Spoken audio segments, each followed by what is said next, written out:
Okay, Radhika Gupta, who's CEO Edelweiss AMC, joins in with a quick reaction on this. Radhika, good to have you. Good morning. How are you reading into this announcement by SEBI giving relief to MFs from, piling on the distressed illiquid assets? Good morning. No, I think it's a very good announcement on expected lines, and I think it's a relief and necessary measure for the MF industry as the credit fund industry develops. We will have more grades of, more cases of downgrades and defaults that are likely. So having side pocketing then makes sure that the scheme can continue as normal, and in particular, retail investors are not adversely affected in the case of a sharp credit event. That indeed is the case. How much of a relief would this be for MFs? What has been the process so far, and with this segregation, how does it ease the way in which they manage their funds? Sure. So firstly, the details of the circular have yet to come out, whether it's prospective or retrospective. But in the past, there was no provision for any kind of side pocketing.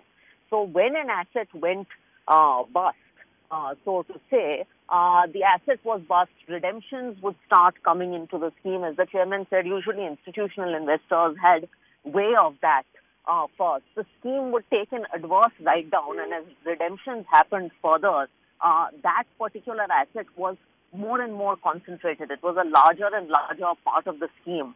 So that is not particularly healthy for anybody. By side pocketing it, then you cordon the problem to one side and the rest of the assets continue as normal.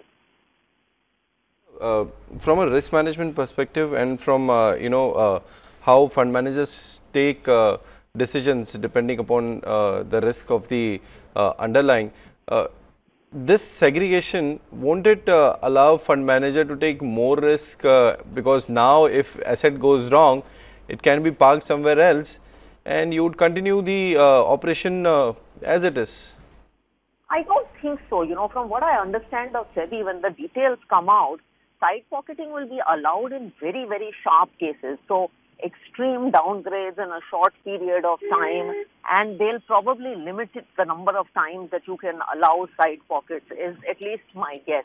I don't think any fund management company would want to do side pockets. It's not something that reflects particularly well on the scheme to do on a recurring basis. So I think, even if the regulatory framework allowed it, nobody would want to do this on a recurring basis. And the regulator will not give you that much room when the final details come out. Just very quickly, Radhika, one more aspect. HFCs with over 500 crores asset size are exempted from disclosures. Could you throw more light on this aspect? Nothing specific to say there, but I guess since they are large size HFCs, it's been under debate for a while, so it doesn't come across as a particular surprise. I'm not sure why it was introduced at this point in time. Okay, thanks very much, Radhika, for joining us and giving us a quick run through, actually, an understanding of SEBI's most recent announcement.